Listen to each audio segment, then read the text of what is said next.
I hired a maid this morning, left the key under the porch flower pot, and drove off thinking the day would be simple. An hour later, my phone vibrated. A whisper crawled through the speaker. "I think someone's inside." My heart hammered. "There's a man on the stairs," she said. I told her to get out now and called the police. They found nothing. Relief should have followed, but it did not. In the hallway, the air held a faint floral scent I did not own, and upstairs, a light I never turned on glowed. My name is Marianne Holt. I am 64 years old, a retired English teacher who grades life now by the quiet of mornings and the wait of evenings. I have lived long enough to understand that fear can be reasonable and that hope can be stubborn. I have also learned that silent abuse looks like calm from the outside. It wears patience. It says you are imagining things. It teaches you to doubt your own breath. I live in a weathered house near the water in Port Townsend, a place where fog drifts low and boats speak in horns before dawn. The house creaks when it settles and sighs when it rains. But it has never lied to me, not until today. I thought I knew every voice in it. The refrigerator's small grumble, the banister's nightly groan, the way the attic shifts when the wind changes. Today, a stranger's breath joined the chorus. My husband, Richard, is a novelist. He says he loves the house because it holds stories. He says he loves me because I hold steady. When we met, I admired how he could turn a sentence into a knife and then into a bandage. Over the years, I became the keeper of our boundaries. Bills paid on time, dinners on the table, a peace that smoothed his drafts. Somewhere along the way, I became a mother treated like an ATM to our grown children, always sending, always soothing. They are not cruel, only careless, which can feel the same. It is a familiar shape, this one-sided giving. It makes you very quiet. This morning, I hired Tasha, a young woman with careful hands and a soft smile. I told her the key was under the flower pot, that I would be in Seattle for the day. On the ferry back, as gulls wheeled and the shoreline slid by like a secret, my phone rang. I can still hear the whisper, how it cracked at the edges. "There's a man on the stairs." When the call cut out, a cold went through me that had nothing to do with the wind off the water. The police met me at the curb. Lights flashing, voices professional, shoes that left wet stamps on my porch. They moved through rooms I knew blindfolded and found no one. No forced entry, no broken lock, no footprint on the kitchen tile. Tasha sat in the back of a patrol car, wrapped in a blanket, eyes stunned and swimming. She handed me my keys with a small shake of her head and would not step onto the porch again. Inside, Richard put on his reading glasses like a stage cue and said in that gentle voice that makes me feel like a child, "Old houses do this. Shadows turn into men when the mind is tired." He smiled. He touched my arm. "You scared yourself," he said. Family betrayal does not always arrive with a shout. Sometimes it arrives with a smile that asks you to mistrust your own eyes. I walked the hallway anyway, the runner soft underfoot, the framed family photos blinking back years. In the air, a thread of perfume I did not recognize. Not mine. Not anything I had bought. Upstairs, the light in the hallway glowed the faintest amber, though I could not remember turning it on. I clicked it off. My finger trembled afterward like it had touched something living. We ate a quiet dinner. The clink of fork against plate sounded like small protests. When I reached for the salt, my hand hovered, as if seasoning might reveal a truth. Richard talked about a deadline. He said he needed space and quiet to find his ending. He asked me, with a smile that felt like offense, not to invite anyone into the house without telling him first. He framed it as respect. It felt like control. After he went to his office, I stood at the sink and watched the window hold the night. I thought about limits, how I have set them for everyone but myself. I thought about courage as something that begins soft and then stands up. Freedom is not a grand speech. It is a private decision. It is the moment you say, "I will put an end to being told what is true inside my own home." Maybe there was no man on the stairs. Maybe there was a shadow. But something breathed here today that did not belong to me. If you have ever lived with doubt long enough, You know it becomes its own tenant. It steals your dignity, one small theft at a time. Tonight, I want it evicted. Justice, for once, feels like a light I am strong enough to carry. I dried my hands, turned off the kitchen lamp, and listened to the house answer back. The floor sighed. A door settled. And then, above me, a soft, measured creak, like someone placing a careful foot on a step only they knew. Fear has a voice. Mine does too. I will follow the truth, even if it leads me upstairs. Tell me in the comments, where are you watching from? I love hearing how far these stories travel. Word count, 832. Awaiting, okay. Você disse, okay. Voices of Roteiro disse, Section 2. The morning after the incident, sunlight fell across the kitchen like it was pretending nothing had happened. Richard sat at the table, scrolling through his notes, his coffee cooling beside him. I stood by the window, watching the police car pass slowly at the end of the street before turning the corner and vanishing. The normalcy felt staged, rehearsed. I kept expecting something, or someone, to move upstairs, but the house stayed still. You didn't sleep, Richard said without looking up. I wasn't the only one, I replied. He smiled faintly, still focused on his screen. You let that girl scare you. These things happen. A new place, an old house. It plays tricks. Plays tricks.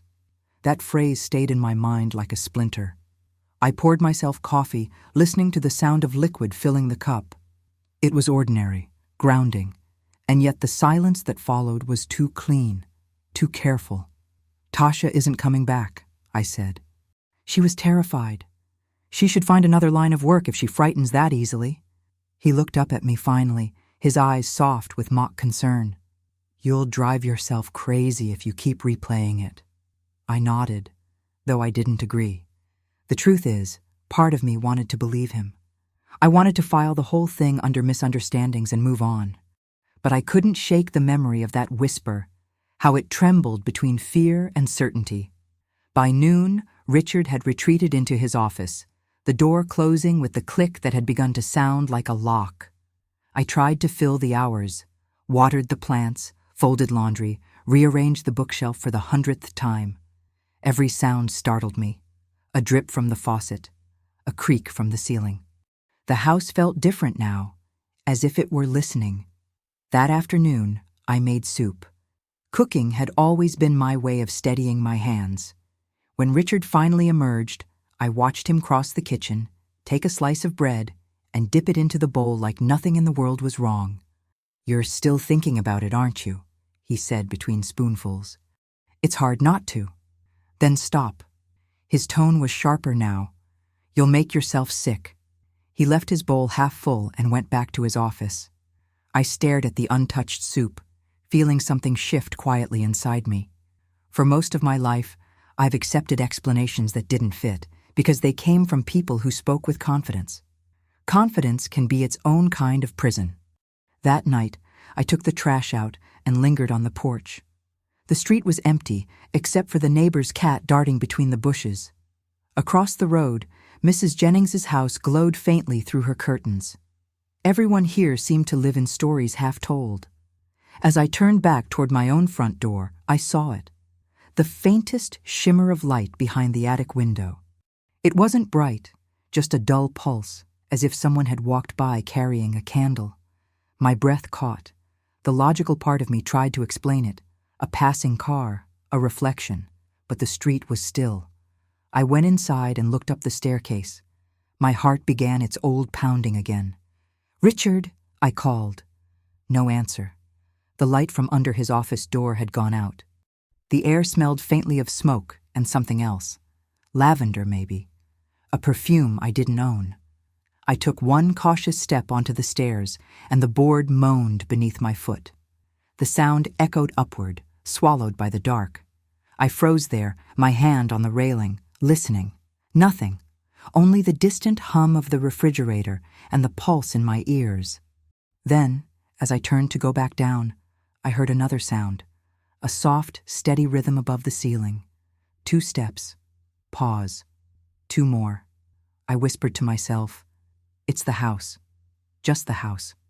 but the words didn't convince even me. When Richard came out minutes later, adjusting his glasses and asking if I was all right, I almost told him. I almost said, "There's someone up there." Instead, I said, "You left the attic light on." He frowned. "I haven't been in the attic in months. You must have imagined it." He smiled then, the same calm, condescending smile he had used on the officers. He put a hand on my shoulder. "You need rest, Marianne." That night, I lay awake listening for another step, another whisper. But the house stayed quiet, waiting. I could feel it holding its breath with me. Word count, 812, awaiting OK. Você disse OK, Voices of Roteiro, disse, Section 3. The next morning began like any other. The fog sat low over the bay, and the gulls outside screamed like restless ghosts. Richard had already left for his publisher's meeting in town, leaving a note on the kitchen table that read, "Back by lunch." Don't worry. I stared at those two words, "don't worry," until they blurred. They always sounded less like comfort and more like instruction.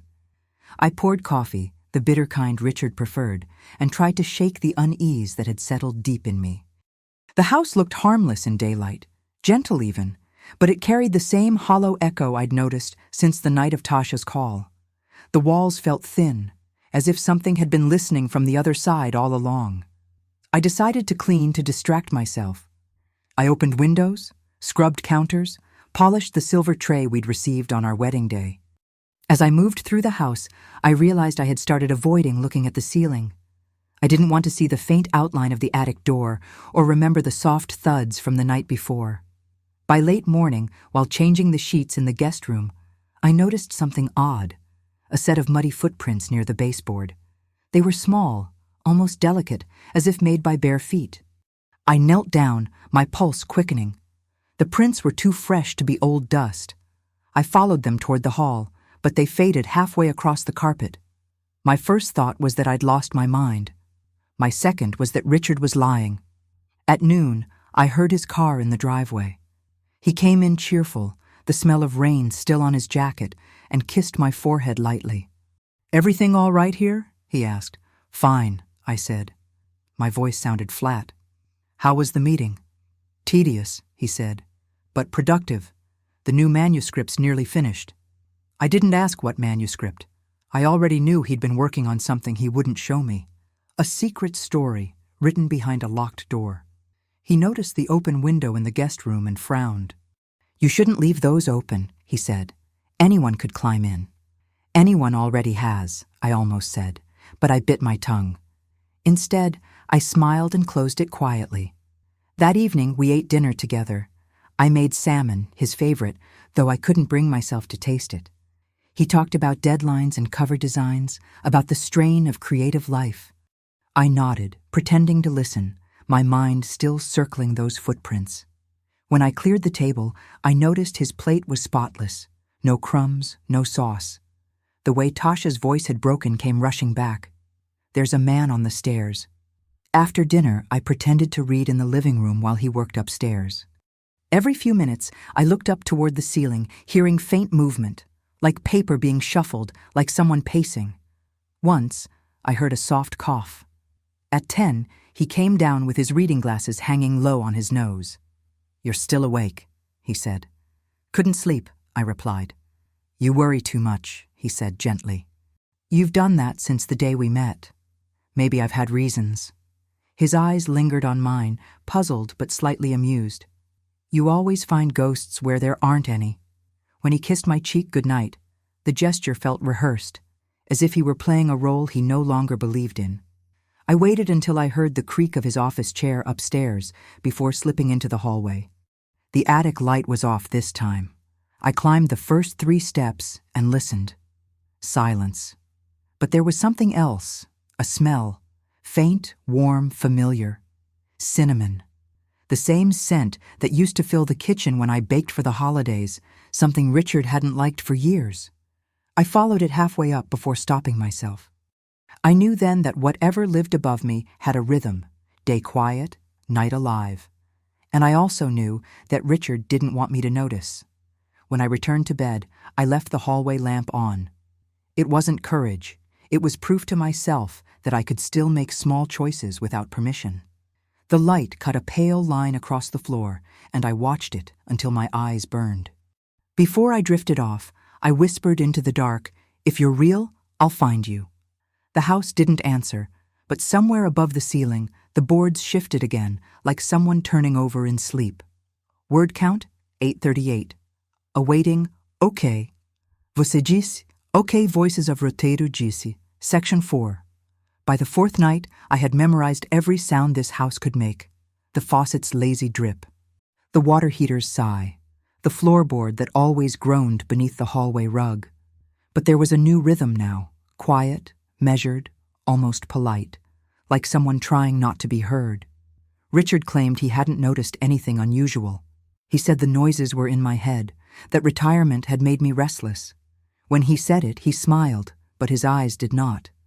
I told myself to believe him, because the alternative would mean admitting I'd been living inside a lie. That afternoon, I was in the kitchen, sorting the mail, when something small fell from the cabinet above the stove. A key. Thin, brass, slightly bent at the teeth. I couldn't remember ever seeing it before. On instinct, I slipped it into my apron pocket before Richard came in. "You're quiet today," he said, washing his hands. "I'm thinking about repainting the upstairs bathroom," I replied. "You've always hated that bathroom. Maybe I just need a change." He gave a short laugh. "You've never liked change, Marianne." He left for his evening walk, the one he took every night before dinner, and I waited until the sound of the gate closed.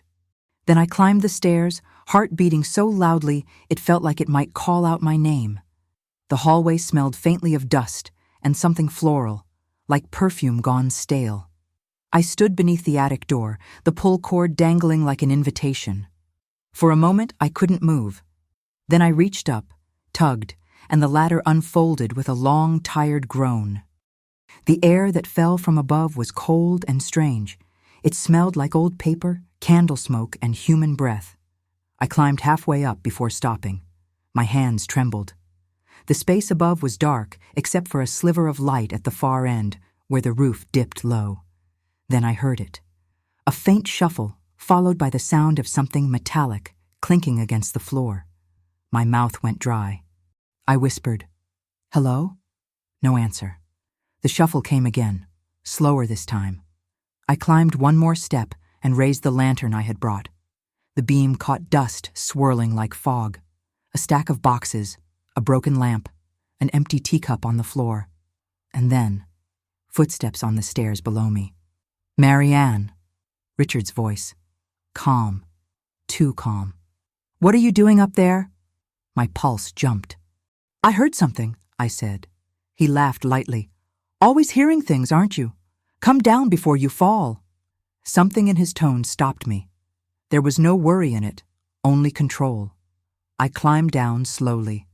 When my feet touched the floor, he took the lantern from my hand and set it aside. "You shouldn't go poking around," he said softly. "That attic's full of junk and bad memories." "Bad memories?" I asked. He smiled. "We had a tenant years ago, a friend of mine. She rode up there for a while before she left town. The place never felt right after that." A friend. He said it so casually that it almost sounded true. But the word tenant echoed inside me. It was the first time he'd ever mentioned anyone living here before us. That night, I pretended to sleep. Around 2 a.m, I heard him moving through the house. Not his usual steady pace, but something slower, secretive. A door creaked open. The faintest whisper of wood against wood. Then the quiet snap of a lock turning. I got up and crept to the hallway. The attic cord swayed slightly in the draft, though no window was open. The next morning, Richard acted as if nothing had happened. He made breakfast, whistling softly. When he handed me my plate, his hands looked too calm. I spent the rest of the day in silence, folding laundry and trying to convince myself that the world hadn't shifted. But it had. The key in my apron pocket pressed against my thigh like a heartbeat, a small reminder that truth was close, above me, waiting. As evening fell, I went to close the curtains and caught sight of something through the attic window. For the briefest moment, a shadow moved behind the glass. Someone was up there, and it wasn't me. Word count, 837. Awaiting, OK. Você disse, OK Voices of Roteiro disse. Section 5. The next morning, the rain started early. It beat against the windows in thin, steady lines, the kind of rain that makes a house feel like an island. Richard had left for a meeting at the library, saying he might be gone until afternoon. I waited until his car disappeared down the road before taking the key from my apron pocket. For a long time, I just stood in the hallway, staring at the attic cord. Fear has a strange shape. It doesn't shout, it whispers. I told myself this wasn't courage, only curiosity, but I knew better. When you've spent years being told what's true, curiosity becomes the first act of rebellion. I tugged the cord, climbed the ladder, and pushed open the hatch. Cold air brushed my face. The attic was dim and cluttered, the smell of paper and old wood thick around me. Boxes stacked high, blankets folded in corners, a cracked mirror leaning against the wall. But then I saw something that didn't belong. An empty teacup sitting on a crate, still damp at the rim. I crossed the space slowly, my shoes crunching over bits of plaster. The floor creaked in a rhythm too familiar, as if matching my heartbeat. Near the window, a thin line of crumbs trailed toward a shadowed corner. There was a plate there, too, scraped clean. Someone had eaten here, recently. I turned toward the hatch, thinking maybe I should wait for Richard, but the thought of him explaining this away made my stomach twist. He would call it dust, or imagination, or memory. I took a deep breath and opened one of the boxes. Inside were stacks of notebooks, handwritten, neat, the kind of script that flows when the words come easily. I flipped through one. The writing wasn't Richard's. The sentences were alive, urgent, emotional, vivid. And halfway through the second notebook, I found a line I knew by heart. It was the opening of Richard's most famous novel, the one that made him a household name. My throat closed. I sat there on the floor, the rain hammering the roof above, reading the work that had built his entire career. It wasn't his. I turned another page and saw a name scrawled at the top. Helen M. My hand shook as I traced the ink. The name meant nothing to me, and yet it pulsed with familiarity. Had he mentioned her once, long ago, buried in one of his stories about writing days before me? I heard a car door slam outside. My heart jumped. Richard wasn't supposed to be home yet. I closed the box, shoved it behind the trunk, and climbed down the ladder just as the front door opened. "You're home early," I said, trying to sound casual. "Rain canceled everything," he said. His eyes moved to the ceiling. "Were you upstairs?" "No," I lied. He studied me, then smiled. "You look pale. You should rest." I forced a nod, my pulse pounding. When he disappeared into his office, I leaned against the kitchen counter, trying to breathe. The smell of wet paper still clung to me. I kept seeing the notebooks, the handwriting that wasn't his, the stories that weren't his, the quiet theft that had lived right above my head. Late that night, after he'd gone to bed, I opened the kitchen window to let the rain's cool air in. Somewhere above me, the faint sound of movement came again, soft, careful, deliberate. I whispered to the dark, "I know you're there." The house held its silence, but then I heard something I couldn't mistake. A woman's quiet cough. It was distant, muffled by walls and years, but real. I stood still until the sound faded, until the rain covered it completely. My whole body was shaking, but not from fear, from recognition. Someone had been here long before I ever suspected. Someone still was. Tell me in the comments, where are you watching from? I love hearing how far these stories travel. Word count, 845. Awaiting, OK. Você disse, OK Voices of Roteiro disse. Section 6. Sleep became something I only pretended to do. Each night, when Richard's breathing settled beside me, I stared at the ceiling and counted the pauses between sounds.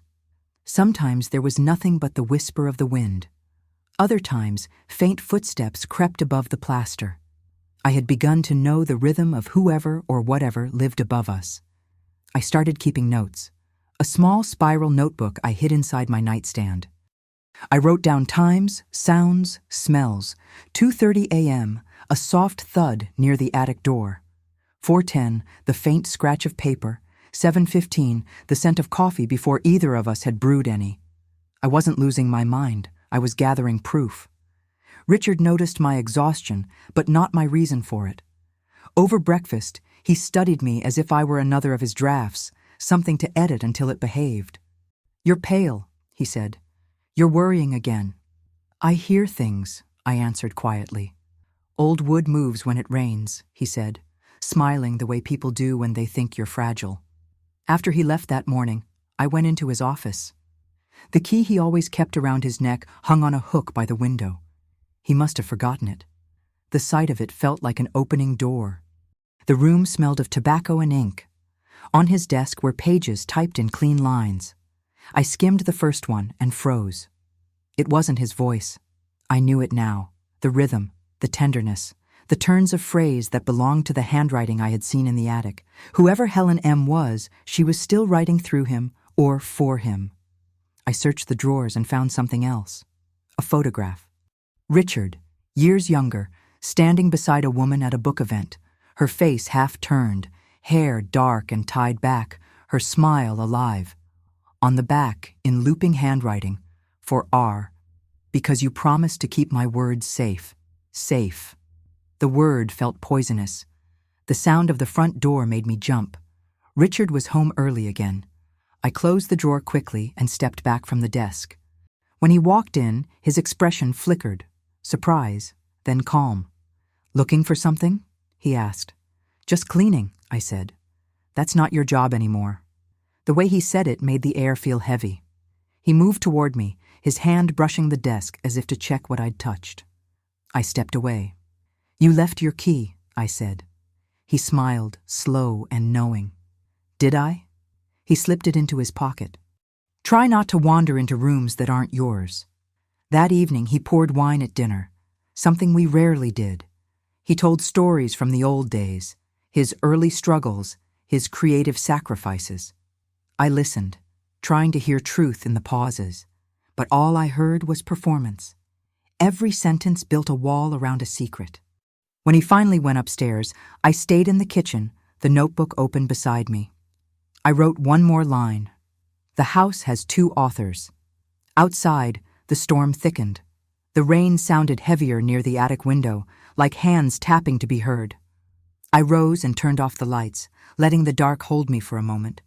From above came a faint creak, then silence, then a cough, deliberate, human, unmistakable.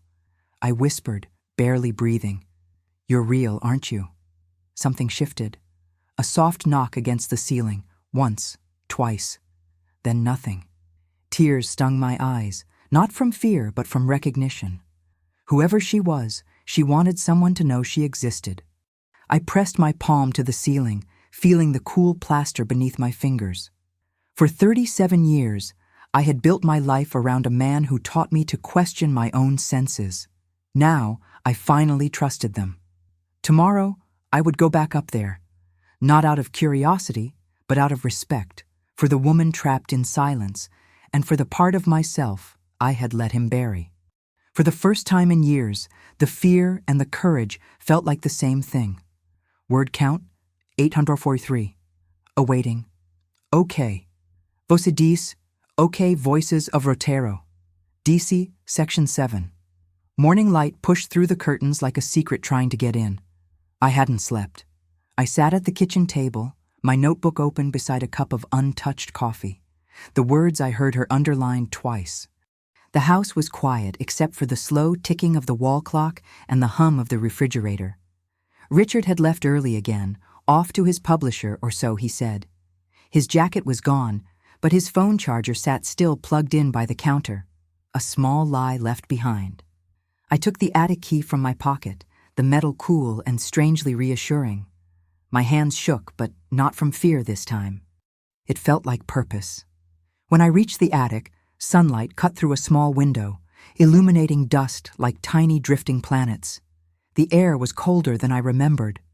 I climbed the ladder and called softly, "Hello?" For a moment, there was only the sound of wood settling. Then, From the far corner, something moved, a whisper of fabric, a slow shuffle. My heart thudded so loudly I almost didn't hear the voice that followed. "Don't scream," a woman said. Her tone was fragile but steady. I froze. The shadow near the window shifted, and a woman stepped into the light. Her face was thin, her hair streaked with gray, but her eyes were alive. "Who are you?" I asked, barely breathing. "My name is Helen," she said. "Please, don't call him." I wanted to step closer, but I stayed where I was. She looked terrified, yet she stood with a quiet dignity that made me feel small. She was wrapped in a blanket, one I recognized from an old guest room set we had packed away years ago. "I thought you were dead," I whispered. "He told you that?" she asked. I nodded. Helen sank down onto a crate. Her hands trembled as she spoke. "I was supposed to leave this house decades ago, but I never did. He wouldn't let me." The words hit me like cold water. "Richard?" She looked away. "He said it was for my own good, that the world would destroy me if the truth came out. He said he'd protect me, if I stayed hidden." "Protect you from what?" Her mouth quivered. "From a mistake. From a death that wasn't supposed to happen." I tried to process her words, but my mind kept snagging on the details around me. The teacup, the stack of papers, the small stove near the wall. Everything she needed to survive was here. Hidden. Controlled. "You've been here all this time?" I asked. "He brings me food, not much, enough." She paused, then added softly, "He uses my words, Marianne. My stories, every book, every sentence. They're mine." The air left my chest. I sat down on the ladder step, gripping the rail to steady myself. I wanted to argue, to say she must be mistaken, but I had read those notebooks. I had felt the truth in them. "Why didn't you try to escape?" "I did. Once. He said he'd tell the police I'd killed someone, that they'd never believe me." Her voice cracked then, and I saw tears spill down her face. Not loud sobs, just silent grief that had waited too long. I climbed the last step and sat across from her. The attic felt suspended in time, dust, shadows, and two women breathing the same heavy air. "I can help you," I said. Helen shook her head. "You don't understand. He'll know you've been here." "I don't care." She studied me then, like she was measuring whether to believe in me. Finally, she whispered, "If you really want to help, tell someone. Tell the world I exist." I nodded, my throat too tight to speak. When I left the attic, I pulled the hatch closed gently and locked it, but the sound of that small metal click made my stomach twist. It felt like betrayal and salvation at once. Downstairs, I heard the front door open. Richard's footsteps. I slid the key back into my pocket and forced my face still. "You're home early," I said when he entered the kitchen. He smiled faintly. The rain ruined everything again. Behind that smile, I saw it now, how control could look like love. Word count, 843. Awaiting, OK. Você disse, OK Voices of Roteiro disse, Section 8. That evening, Richard made dinner for the first time in months. He poured wine, lit candles, set the table with the precision of a ritual. The gesture might have felt kind to anyone else, but I saw it for what it was, a performance. He wanted to study my face, to test what I knew. I forced myself to match his rhythm, smiling when he smiled, nodding when he spoke about deadlines and editors, all while the attic key pressed against my leg like a heartbeat. "You've been quiet lately," he said, slicing through his steak. "I'm just tired," I answered. "You should rest more," he said softly. "Maybe visit the kids. A little time away might help." "You think I should leave?" "Only if it makes you feel better," he replied, though something in his tone said he'd already decided it would make him feel better.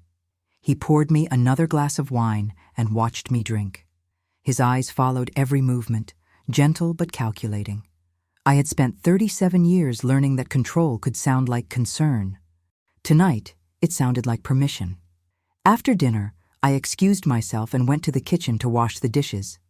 My hands shook slightly, and one of the glasses slipped, shattering in the sink. Richard appeared almost instantly, his hand closing around my wrist before I could reach for the shards. "Careful," he said, too close, his grip too firm. "You don't want to hurt yourself." "I'm fine," I whispered. He let go, smiling, but the mark of his fingers stayed faintly on my skin. When he went back to his office, I leaned against the counter, breathing hard.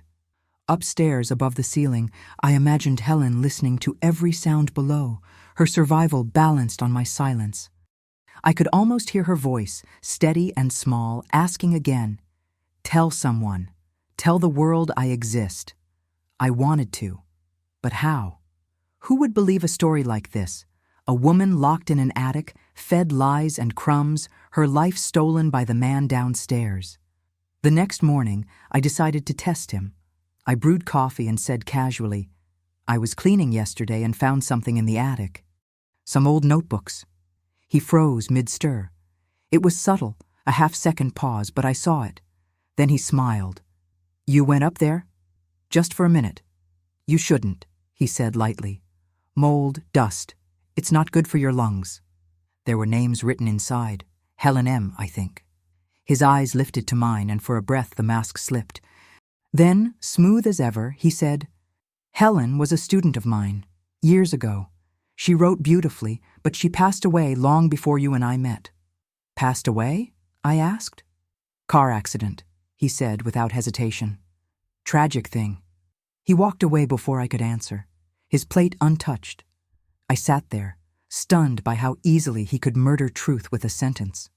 That afternoon, while he took a call in his office, I stepped onto the porch. The air smelled of salt and cedar. Across the street, Mrs. Jennings was pruning her roses. I wanted to walk over, to tell her everything, but the words felt trapped somewhere behind my ribs. I waved instead, and she waved back, her smile kind but distant. Inside, the phone conversation ended. I heard Richard moving, drawers opening, papers shifting. Then the sound of his footsteps heading upstairs. The ladder to the attic creaked once, twice, then silence. My breath caught. I couldn't see him from where I stood, but I knew what that sound meant. He was checking on her. I waited until he came down again, carrying a small box. He looked calm, as if he'd only been searching for an old manuscript. He walked past me without a word and locked the office door behind him. Later, after he'd gone to bed, I tiptoed to the attic again. The hatch was slightly ajar, a crack of air drifting through. I climbed up and found the space emptier than before. The crate where Helen had sat was bare, the blanket gone. My heart dropped. "Helen," I whispered. No answer. Just the quiet drip of rain leaking through the roof. On the floor, a single sheet of paper fluttered near my foot. I picked it up. Her handwriting filled the page, the words shaky but clear. "He knows." I folded the paper and slipped it into my pocket. Downstairs, the grandfather clock struck midnight. I realized then that the game had changed. He wasn't just hiding her. He was deciding what to do next. Word count, 848. Awaiting OK. Você disse, OK Voices of Roteiro, disse, Section 9. I barely slept that night. Every creak of the floorboard sounded like a threat. Every whisper of wind felt like her voice. I kept reading the note I had found, "He knows," until the words blurred and reformed in the dark. When the morning light finally came, it brought no comfort, only clarity. Helen was in danger, and maybe so was I. Richard acted as if nothing had changed. He read the newspaper at breakfast, humming softly, glasses low on his nose. "You're quiet again," he said. I didn't rest well. "You really should see someone about these nerves, maybe Dr. Langford. He helped your sister, didn't he?" It was always his way, discredit the feeling before it became a fact. I stirred my coffee, watching the swirl of cream settle into a dull gray cloud. When he left for his meeting, I waited 5 full minutes before climbing the stairs. The attic hatch was locked again, the ladder folded neatly as if it had never been touched. I tried the key, but it wouldn't turn. The metal had been filed down, slightly, but enough to make it useless. My hands began to shake. He knew I'd been there. He wanted me to know he knew. I sat on the stairs for a long time, the key heavy in my palm. The silence pressed in from every direction. Then a faint sound, almost nothing, filtered through the ceiling. A soft knock. 2 beats, pause, then 1. It wasn't random, it was communication. I whispered, "Helen?" 3 knocks answered. My throat tightened. I pressed my ear to the ceiling.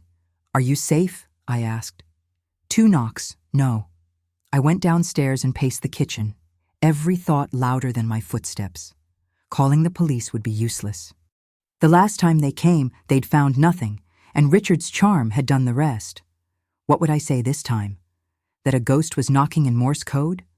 I poured myself water I didn't drink and stared at the wall clock until it reached noon. Then I heard the garage door open. Too early. He was home again.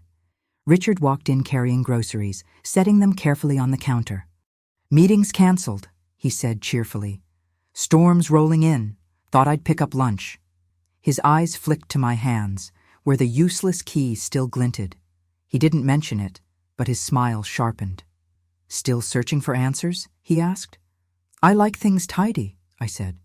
"Then you should stay out of the attic," he said softly. We ate sandwiches in silence. The storm outside deepened, rain slapping the windows. At one point, thunder cracked so loudly that I jumped. Richard chuckled, the sound dry and humorless. "You're wound too tight," he said. After lunch, he went upstairs again. I waited by the window, pretending to watch the rain. Minutes later, the attic light flicked on. My stomach twisted. I crept to the base of the stairs, every nerve alert. I could hear his voice above, low, coaxing, almost tender. Then a muffled sob. Hers. "Please," she said faintly. "Don't—" A crash interrupted her words. My body moved before my mind caught up. I ran up the steps, heart pounding, and grabbed the attic cord, but before I could pull it, the sound stopped. Silence. "Richard!" I shouted. No answer. The light flickered once, then went out. I stumbled back, tears burning behind my eyes. I didn't know what he had done, only that it had crossed a line. I went to the kitchen phone, my hands trembling so violently that I could barely press the buttons. But I stopped before dialing. If I called the police again, he'd find a way to twist it. He always did. Instead, I picked up the small note Helen had left me. He knows. Beneath it, I wrote in shaking letters, "So do I." When I turned, I saw him standing in the doorway. I hadn't even heard him come down. He smiled faintly. "Talking to yourself again?" "Maybe I should," I said. "You never seem to listen." He stepped closer, his eyes narrowing. "Be careful, Marianne. Words can hurt." He left the kitchen slowly, the weight of his threat hanging in the air like humidity before lightning. That night, I locked the bedroom door for the first time in years. I lay awake, listening for any movement above or below, clutching the useless key in my hand. Every hour that passed, I expected footsteps. Instead, there was only the faint, steady drip of rain, and somewhere in the distance, the sound of a woman's quiet weeping. Word count 848. Awaiting OK. Você disse OK Voices of Roteiro, DC, Section 10. The storm rolled through the night and lingered into morning, leaving the house damp and gray. I woke to the smell of burnt coffee drifting from downstairs and the sound of Richard's typewriter keys clicking like distant gunfire. It was his rhythm. Fast, confident, relentless. For years, I'd loved that sound. Now it made my skin crawl. When I entered the kitchen, he barely looked up. "I'm on a deadline," he said, as if that explained everything. There was a suitcase by the door. "Going somewhere?" I asked. "Publisher wants me in Portland for a few days." "You didn't mention it." "I'm mentioning it now." He smiled, poured coffee into a travel mug, and kissed my forehead. The touch felt rehearsed. Then he added, "Don't let anyone in while I'm gone. The neighbors don't need our drama." Drama. That was his word for everything he couldn't control. After he left, the house exhaled. The silence was so deep, it felt like a living thing. I walked through every room, checking doors and windows, until finally I stood beneath the attic. The ladder still bore the faint marks of my hands from nights before. I pulled the cord and climbed. The air up there was colder, still carrying the ghost of rain. The corner where Helen had slept was empty again, but the space didn't feel deserted. It felt waiting. On the crate sat another note. The handwriting was hurried, shaky. He said he's leaving for good. Please don't let him take the pages. I looked around. The boxes of notebooks were still there, though several had been shifted. One lay open, its pages half torn out. I gathered what remained and pressed them to my chest. My pulse thudded in my throat. Back downstairs, I spread the notebooks across the table. The words poured off the pages, whole chapters, raw and perfect. Her stories weren't about love or fame. They were about confinement, about voices swallowed by walls. Each sentence breathed like someone desperate for air. I spent hours reading until dusk melted into night. The last entry ended mid-sentence, as if she'd been interrupted. He promised, but promises are just prettier cages. The front door creaked open. I froze. Richard wasn't supposed to return until the next day.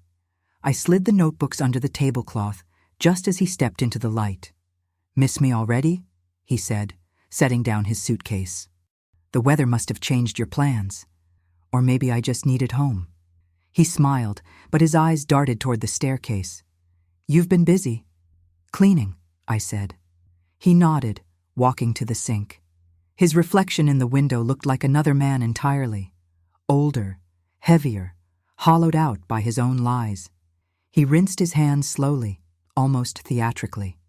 "You shouldn't go through my things," he said. I didn't. "You always were curious." The room filled with silence so dense it hurt my ears. He turned, drying his hands on a towel. "You look frightened, Marianne. Is there something you want to tell me?" I thought of Helen's note upstairs, of her trembling voice, of the stories she'd written in secret for decades. The truth pulsed against my ribs like a second heart. "No," I said. "Not yet."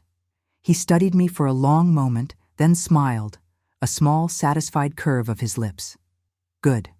We understand each other." He left the room, footsteps heavy on the stairs. I listened until they faded, then pulled the notebooks from under the cloth and hid them inside the laundry hamper beneath clean sheets. When I checked the clock, it was almost midnight. The attic light was on again. I climbed the stairs slowly, the air tightening with each step. When I reached the top, the light flickered and then dimmed. The hatch was open. "Helen?" I whispered.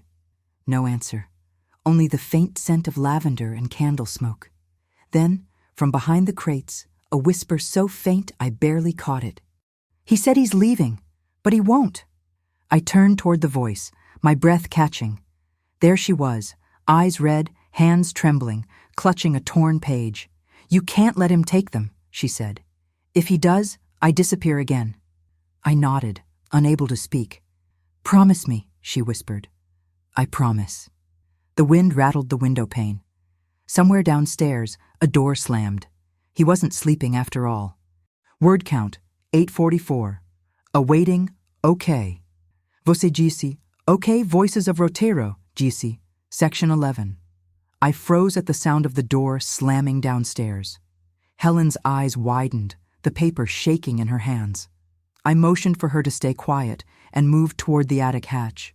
The floor groaned under my weight, each step louder than the last. I could hear Richard's voice below, calling my name, calm, controlled. The way he always sounded before something broke. "Marianne," he called. "You awake up there?" I whispered to Helen. "Stay here. Don't make a sound." Her whisper followed me down. "He's dangerous when cornered." I climbed halfway down the ladder, forcing my breathing to stay even. Richard appeared at the bottom of the stairs, holding a glass of whiskey, his smile soft but sharp around the edges. "Couldn't sleep again?" he asked. "Just checking the attic. I heard a noise." He stepped closer. "Always hearing things. You should trust me by now. There's nothing up there." His hand reached for the ladder, as if to pull it down. My stomach twisted. "Don't," I said quickly. "Why not?" Dust, I said. You'll ruin your clothes.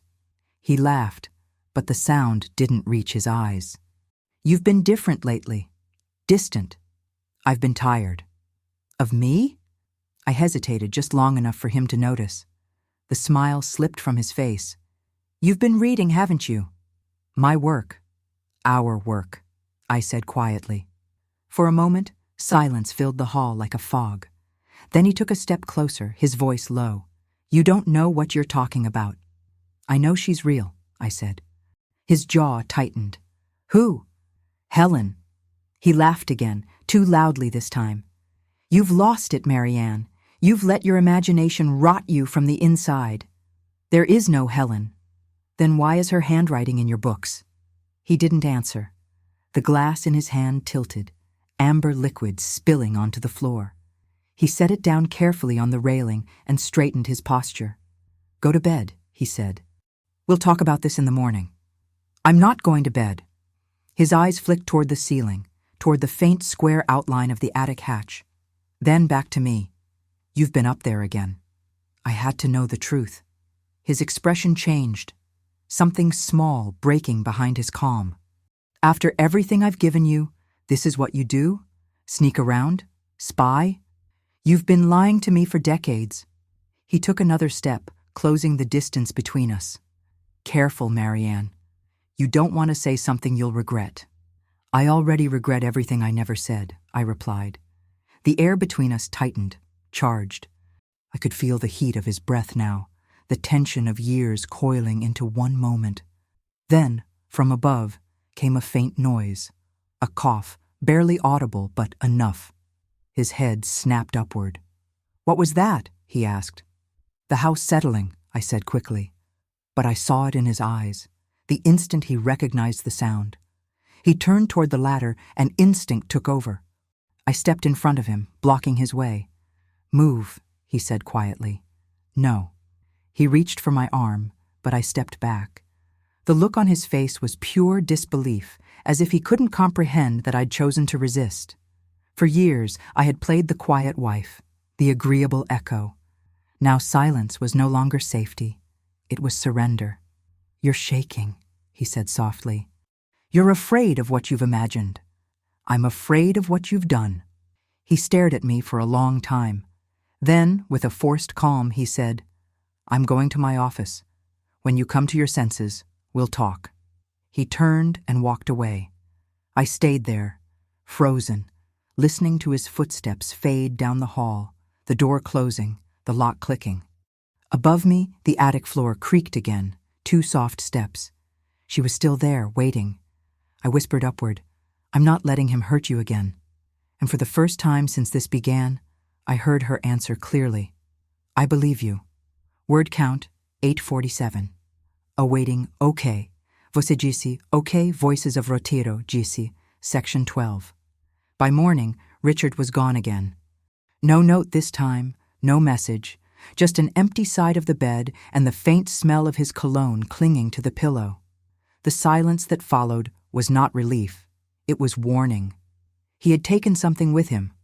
I climbed to the attic before the sun had fully risen. Helen was sitting near the window, her eyes fixed on the gray strip of ocean visible through the fog. She looked smaller somehow, as if the night had taken something from her too. He was here again, wasn't he? I asked. She nodded. He took pages, my last chapters, said he needed them to finish his book. Her voice cracked. He said it would be the last one, that he'd finally stop after this. Stop what? Pretending to be me. She buried her face in her hands. For a moment, I didn't know whether to comfort her or myself. Helen, I said softly, we're going to fix this. I'm going to tell the police everything. She looked up sharply. You can't. He'll twist it, he always does. You don't know what he's capable of. I do, I said. I've lived with it. I sat beside her on the floor, the chill of the boards seeping through my robe. He's not just stealing your words anymore. He's trying to erase you. He already did, she whispered. I died 30 years ago, at least to everyone else. I took her hand, surprised by the warmth of it. For so long I'd thought of courage as a kind of noise, a grand gesture. But sitting there beside her, I understood that sometimes courage is just staying put, refusing to vanish. I went downstairs and began searching through the house, every drawer, every cabinet, every shelf.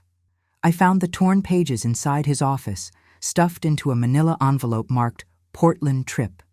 There were notes in his handwriting on the margins, small edits, title changes, the arrogance of ownership.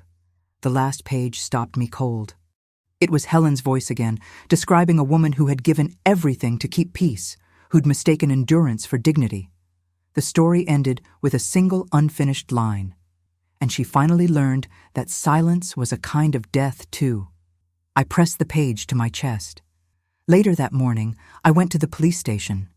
Officer Riley, the same one who had come after Tasha's call, looked skeptical as I explained. My words sounded wild, even to me. A woman locked in an attic, a husband who stole her identity, decades of hidden captivity. But then I showed him the notebooks, the handwriting, the dates, the letters. He frowned, flipping through them. "If this is real," he said quietly, "it's the strangest case I've ever seen." "It's real," I said. "She's still alive. She's in my house." He promised to send someone that afternoon. When I returned home, the front door was unlocked. My stomach twisted. I stepped inside and called out, "Richard?" No answer. The air smelled faintly of cigarettes and rain. I ran upstairs. The attic hatch was open, ladder down. I climbed quickly, my hands trembling. Helen was gone. The blanket, the papers, everything, gone. Only the window, cracked open, let in the wind.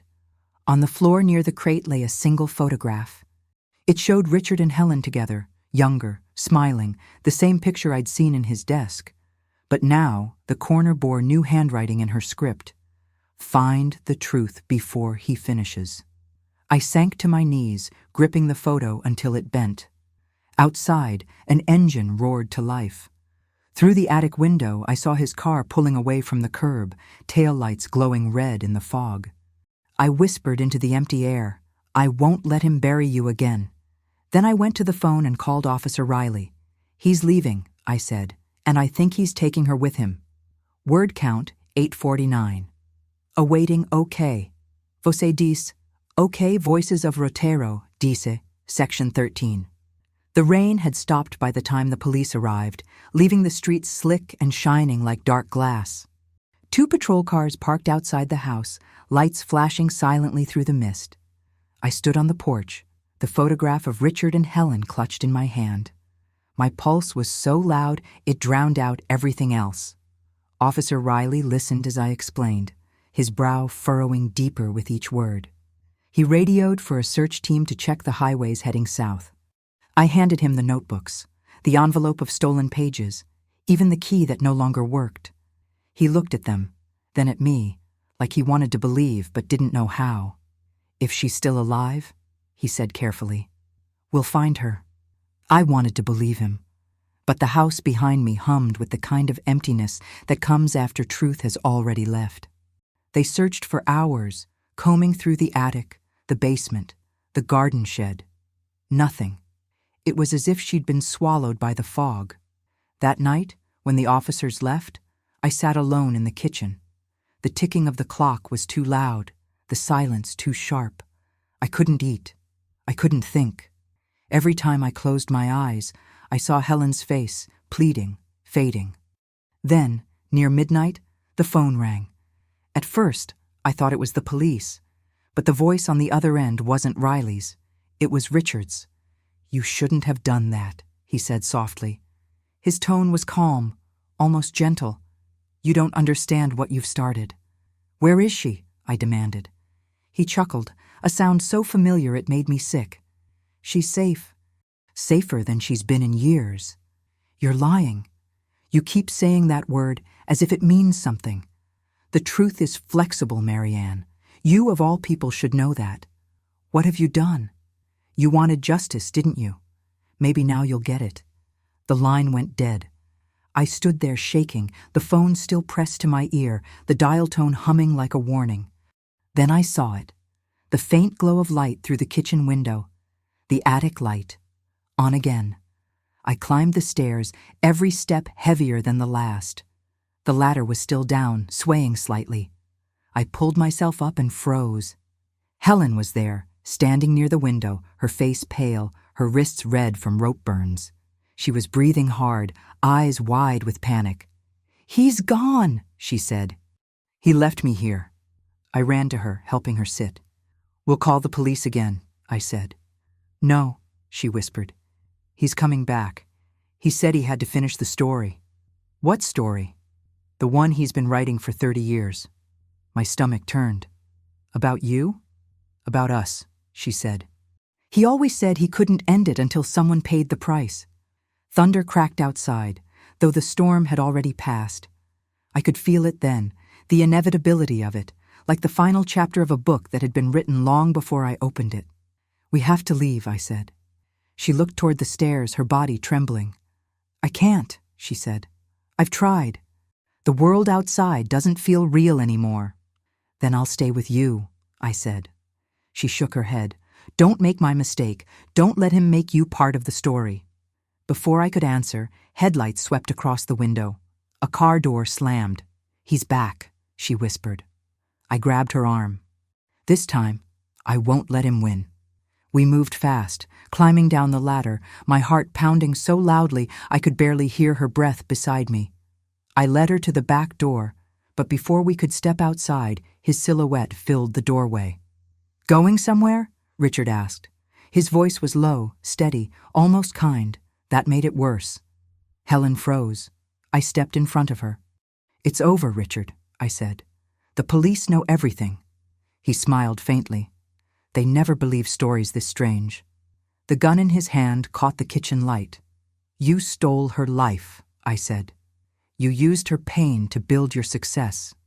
"I gave her immortality," he replied. Helen's hand tightened on my arm. I whispered, "Run when I move." For the first time in years, he looked uncertain. Maybe he realized I wasn't afraid anymore. Maybe he saw the ending he couldn't control. Word count, 846. Awaiting. "Okay. Você disse, okay, Voices of Rotero DC, Section 14. Everything that happened next moved too fast and too slow at once. Richard's finger hovered near the trigger, but his eyes were on me. He was waiting for permission, some final sign that I would keep obeying the script he'd written for us. I didn't give it. I stepped closer, my voice steady. "You don't get to decide how this ends." He tilted his head, the faintest hint of surprise flickering through his face. "Don't I? You think you can rewrite 30 years of my work in one act of defiance?" "It's not your work," I said. It never was. The words seemed to hit him harder than any weapon could. His hand trembled, just slightly. Helen took that moment. She darted past me toward the back door. Richard lunged after her, but I grabbed his arm. The gun went off, the sound so loud it shattered the air and sent glass from the cabinet raining across the floor. Helen screamed. Richard shoved me aside and stumbled toward her. The smell of gunpowder filled the room, sharp and acrid.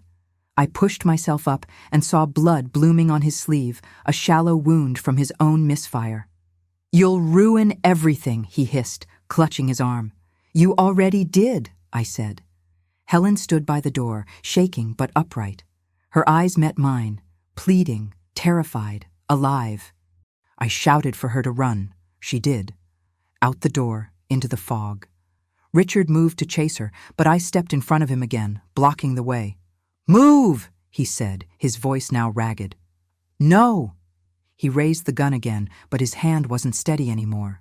I could see doubt breaking through the fury. "What are you going to do, Richard?" I asked quietly. "Shoot both your ghosts?" For a long second, we just stared at each other. Then I heard sirens in the distance, faint but growing. He heard them too. The last bit of color drained from his face. "You called them," he said. "I told you," I whispered. "It's over." He took a step back, lowering the gun. The air around us shifted, heavy and final. Then he looked toward the open door, the fog beyond, the freedom he couldn't claim. "You ruined my ending," he muttered. "No," I said. You wrote the wrong story. The sirens grew louder, the flashing lights painting the walls red and blue. He turned toward the hallway, maybe to run, maybe to hide, but his foot caught on the shards of glass scattered across the floor. He fell hard, the gun skidding out of reach.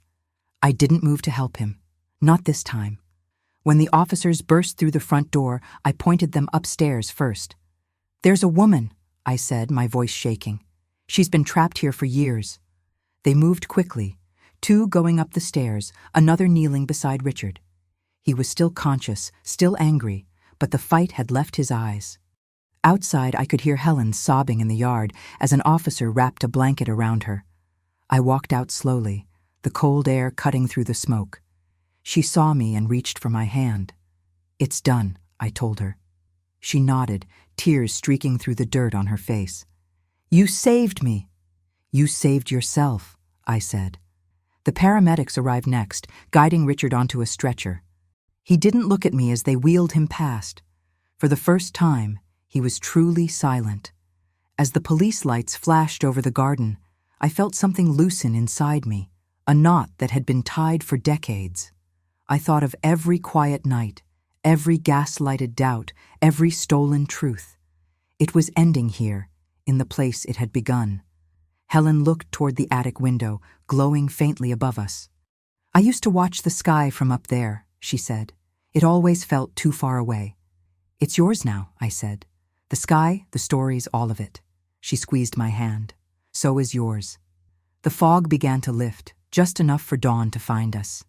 The first light touched the roof, soft and pink, and for the first time in years the house looked smaller, no longer a cage, just walls and wood and memory.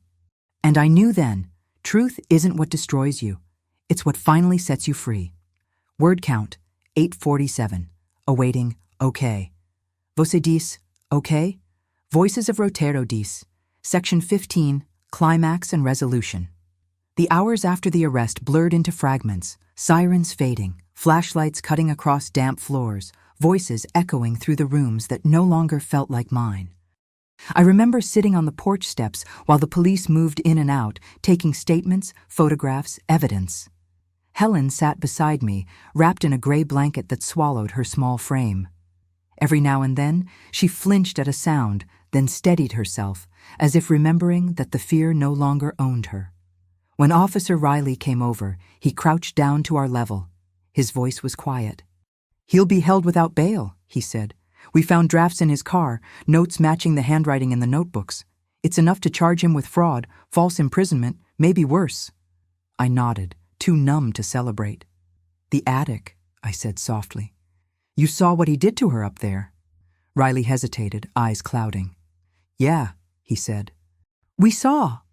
Helen's gaze stayed fixed on the driveway, where the last of the squad cars disappeared into the fog. She looked fragile and powerful all at once, like a storm that had spent its fury but still carried thunder inside. We stayed that way until dawn. The house behind us creaked and settled, already trying to rewrite itself as something ordinary. But the echoes were still there. The whisper of her cough, the rustle of his footsteps, the years of silence pressed into those walls. When the sun rose, Helen turned to me. "You don't have to stay in this place," she said. "I know. He built his world around lies. Don't build yours around what he left behind." Her words cut through the fog more sharply than the light. I realized she wasn't just talking about the house. That afternoon, she went with the officers to give her statement. Before she left, she pressed one of her notebooks into my hands. "For you," she said. "You saw me when no one else would. That's all a writer ever wants." The pages smelled faintly of candle smoke. On the first line, she'd written, "To Marianne Holt, who believed the unbelievable." When the house was finally empty, I walked through every room. The silence was different now, lighter, though still haunted. I opened the attic hatch one last time. Dust motes floated through a single beam of sunlight. It no longer looked like a prison. It looked like a memory I could finally put down. I gathered the last of Helen's pages, sealed them in a box, and labeled it with her name in full, Helen Monroe. It felt like justice to write it there, bold and unhidden. Weeks later, The story broke nationwide. Novelist arrested for stealing works, holding woman captive. People called it shocking, unbelievable, tragic. They didn't know how quiet evil can be when it learns your habits and softens its tone. Richard's books were pulled from stores. Helen's name replaced his on every cover. Her final manuscript, completed in those hidden years, became a bestseller. In interviews, she spoke of healing, not revenge. She said she owed her survival to a stranger's courage. She never mentioned my name. She didn't have to. One evening, she sent me a copy of the book. Inside, she'd written, "We are both free now." I read it sitting by the same window where I'd once watched fog smother the street. The house still creaked, the boards still spoke, but the sound no longer frightened me. It was just wood remembering pressure. Sometimes I think about Tasha, the maid who made the first call, the one who saw what I couldn't. Sometimes I think about all the women who learn to doubt their own senses because someone they love teaches them how. I hope they find their way to the light sooner than I did. As night settled again over Port Townsend, I opened the window and let the sea air in. The smell of salt and cedar filled the room. For the first time, it didn't feel heavy. It felt clean. I whispered into the quiet house, "It's over." The wind answered softly through the trees, carrying the words out to sea. Tell me in the comments, where are you watching from? I love hearing how far these stories travel. Word count, 849. Awaiting OK. Você disse, OK Voices of Roteiro disse. Conclusion. It has been 6 months since that night, and the house feels like a museum of echoes. The police tape is gone, the furniture rearranged, the attic door sealed shut for good. Yet some mornings, when the tide is low and the mist presses close, I still hear faint footsteps in the walls. Not of fear anymore, but of memory. Helen lives in Seattle now. She rents a small apartment overlooking the water and writes with the windows open. Her new book, The Woman in the Attic, is everywhere. Libraries, airports, grocery store shelves. Each page carries a fragment of the truth she fought to reclaim. She sends me postcards sometimes, never long messages, just single lines like, "The air tastes like freedom today," or "You'd like the light here." I keep them pinned to the fridge, small proof that survival can look simple. Richard's trial ended quietly. He pleaded guilty to everything, even the things they hadn't proven. The prosecutor told me he'd stopped speaking halfway through, as if language itself had abandoned him. The man who once filled pages with stolen words died empty of his own. I sold the house last month. The new family has children, laughter that spills through the porch screens, music that replaces the weight of silence. Before I left, I walked through one last time. I touched the banister, the walls, the doorway where it all began. In the kitchen, the faint scent of lavender still lingered, the perfume that had haunted me that first day. It no longer smelled like fear. It smelled like goodbye. People sometimes ask why I stayed so long, why I didn't see the truth sooner. I don't have a single answer. Love and denial often share the same face. Maybe I believed that loyalty could save what it never could. Maybe I was waiting for permission to stop being small. But standing here now, I know I don't need anyone's permission to begin again. I've rented a cottage near Olympia. It's small, quiet, with walls that breathe instead of listen. I'm learning to cook for one, to walk without purpose, to sleep through the night without waiting for the sound of footsteps above. Freedom is not loud or dazzling. It is ordinary, steady, unremarkable, and that's the beauty of it. Sometimes when I sit by the water, I think about the word justice. It isn't punishment, not really. It's truth finally given air. Helen got hers when her name returned to her stories. I got mine when I decided I deserved a life that belonged only to me. If you have ever lived through betrayal, you know that healing isn't about forgetting. It's about seeing clearly and choosing to live anyway. That's what I do now. I read, I breathe, I let light in. And when I write, the words sound like my own. If this story touched your heart, please like the video and subscribe to the channel so you do not miss the next one. Tell me in the comments, where are you watching from? Your support helps keep these voices alive. And if you are ready for another powerful journey, click the story appearing on your screen right now. See you in the next life story with love and respect.